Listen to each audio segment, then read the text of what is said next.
What's up everybody, I am Legend, and in today's video I'm going to show you how to become a legitimate music producer. So whether you're just starting out or looking to refine your skills, this video will guide you through everything that you need to know to make your mark in the music industry.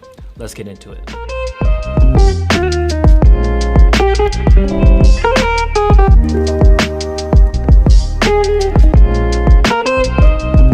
Now, before we get started, we're giving away a Shure Nexadyne 8C vocal microphone to whoever leaves our favorite music production tip in the comment section below. So if you want a chance to win this mic and get your music production career started, then be sure to leave your tip in the comment section. And of course, you're gonna need a place to distribute that music once you make it, so you've come to the right place, because with Ditto Music, you can release unlimited songs worldwide to all the major streaming platforms like Spotify, Apple Music, even TikTok, while keeping 100% of the money that you make from your streams. So if this sounds good to you and you wanna give Ditto a try, be sure to click the link down in the description below for your 30-day free trial to Ditto Music to see how you like everything. So first of all, what does a music producer actually do?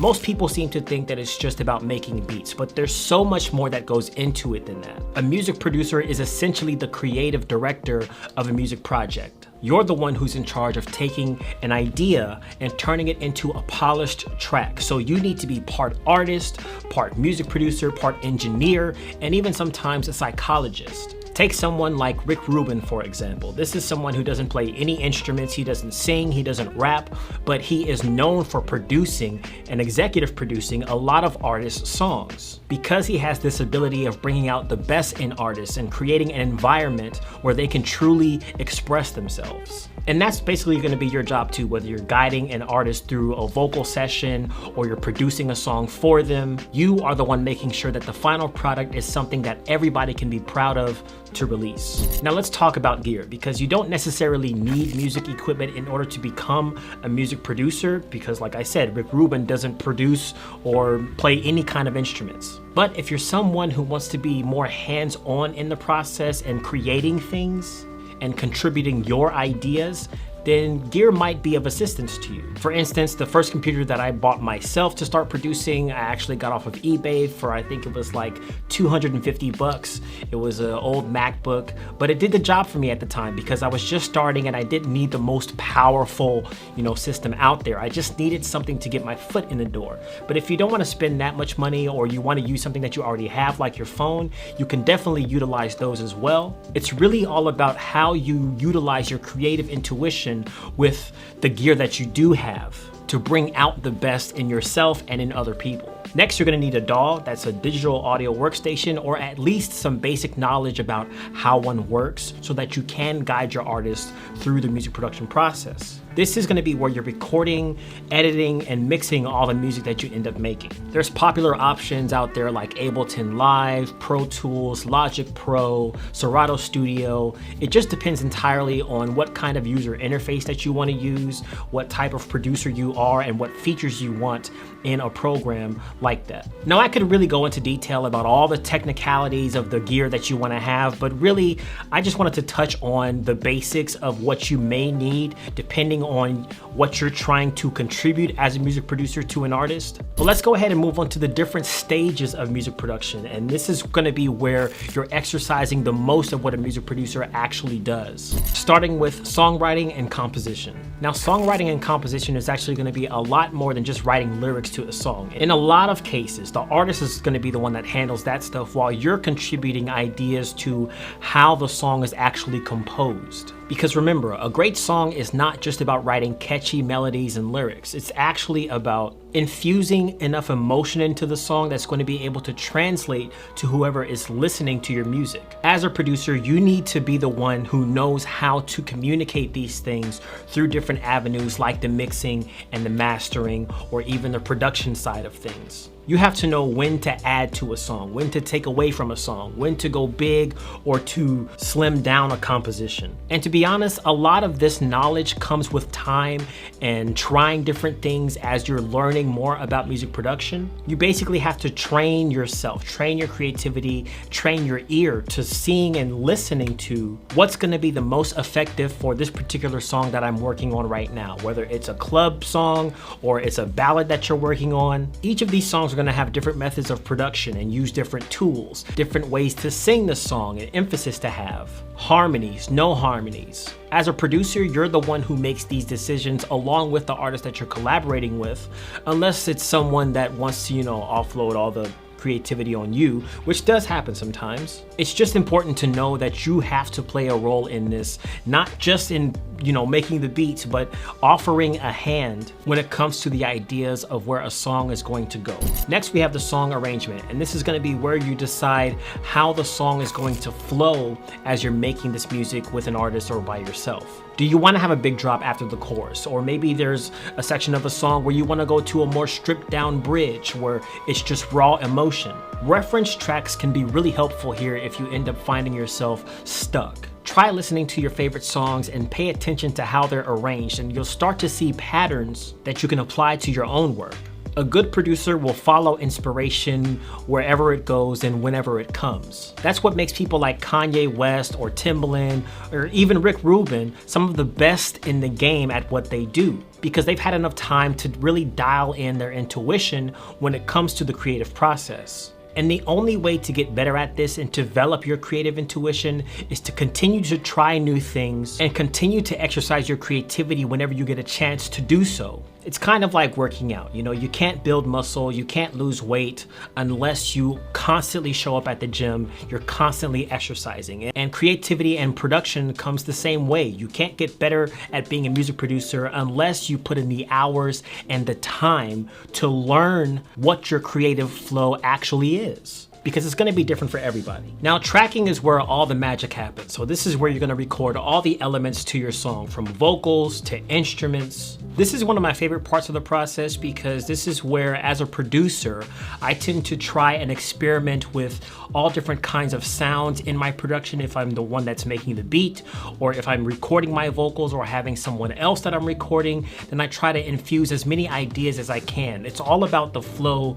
I keep saying that, but it's true. It's all about the flow of how you approach things. It's important to know that there's no mistakes that you can make. There's just different types of choices. I won't say good, I won't say bad, because things are subjective. But what's important is that you just go in there with an open mind, and as you're working with different artists, or if you're just producing yourself, then don't be afraid to just put your foot out there and try something new. I feel like that's what makes a producer really a producer, is the fact that we don't really have fears when it comes to the things that we try in our songs. It's all about experimentation, until of course you find that perfect sound, that perfect instrument, those perfect harmonies to the melodies that you've recorded. The greatest thing about recording is that hit the Control Z, Command Z, you could just undo it, it doesn't have to stick. So I don't want you to think that everything needs to be perfect as you're working by yourself or even with other artists. What's important is that you go in there and you just create freely, you express yourself freely, or you give your artist room to express themselves freely and encourage them to be the ones that are gonna put in their ideas and try new different things. I mean, that's really how you learn your creative voice, whether you're an artist or a music producer. So I can tell you a little bit about my story and how I got started and how I learned my creative vision. So I would take popular songs from Kanye West, from Timbaland, from all different kinds of producers, all the songs on Top 40, I would listen to them, and I would use my computer that I had, my little broke down PC that my mom used to own. I would take these songs and I would chop out different samples because I had no sounds, I had no VSTs, no plugins, anything. I started with the bare bones, right? So it would be a kick, a snare, a hi-hat, or even a drum loop from a certain song, some instrumentation from a certain song, and I would chop them up kind of like what Kanye West did when he first started. He would use his keyboard to chop up his samples and make something new from those samples. That's essentially how I learned how to become a producer. Because like I said before, producing is not just making beats. It's about having the overall vision of the entire song, being able to take things from different areas, from different people, from different instrumentation, and bringing them together to make something that is a finished and polished product. I didn't even realize at the time that I was producing. I mean, I thought of myself as making beats, but being an official like music producer, I didn't realize that I was actually doing that stuff. I just was making music. I was just creating, you know, and I was following that flow. And that's how I developed my voice, my creativity as a music producer. I was trying different things with these loops that I would get from Timbaland and Kanye West. I was learning from listening to these different songs that I liked personally myself and figuring out how can I implement these strategies into my own music. And after 10, 15, 20 years of doing this, I've gotten to where I am today. And I've developed my own style over time because yes, you're going to be influenced by different artists, different producers, different people out there in the music industry. But as you continue to listen to these people and continue to infuse your own ideas, that's where you'll start to really develop your style as a music producer and what you excel at. And that's where we kind of go into this next phase of editing your music, because as I talked about, I would take these different pieces of different songs and splice them together. Songs that had no correlation to each other whatsoever. I would take some, you know, beats from an R&B song and put them with a rock song, or take something from some indie music that I found or 1970s soul music and put it with a hip hop beat, you know? So what I want to challenge you to do is just maybe think of 3 different music producers out there that you really value, and even singers, even artists out there that you really value, and think about how they go about producing their music, how they sound in their final recordings, in the songs that you like the most, and really study, you know, their catalogs and see how you can implement the things that you like most about their catalogs into your own music. Start by straight up just trying to copy exactly what they do. This is how I started.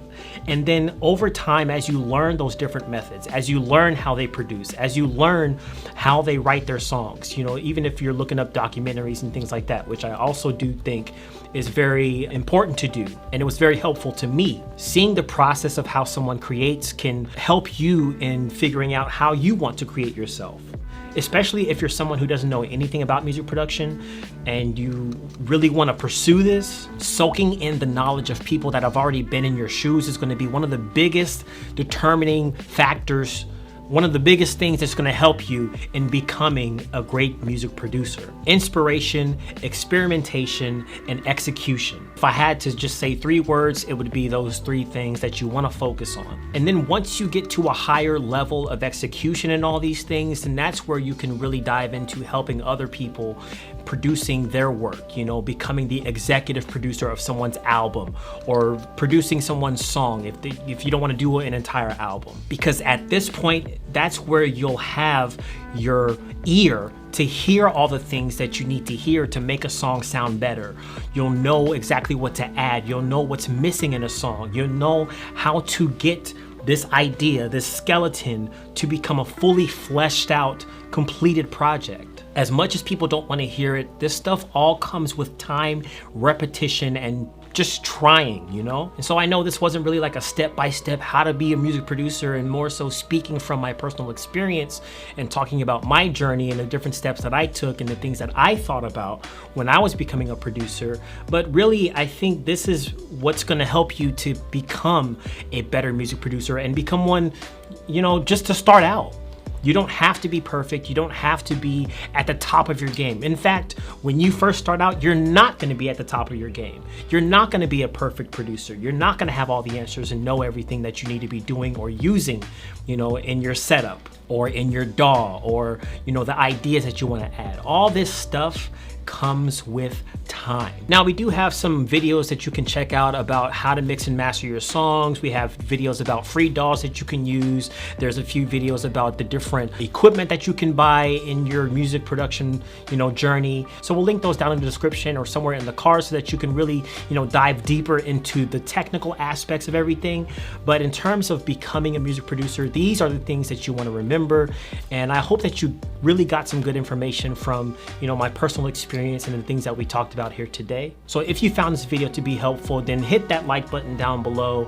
Also hit the subscribe button if you want to see more videos like this from us in the future. Don't forget also to leave a comment down below about maybe your best music tips that you have if you're a well-seasoned music producer yourself, or if you're someone who just has some insight on what you want to give to other people. Leave that down in the comment section below for your chance to win the Shure Nexadyne 8C vocal microphone. Thank you guys for watching, and as always, stay legendary. I'll see you in the next one.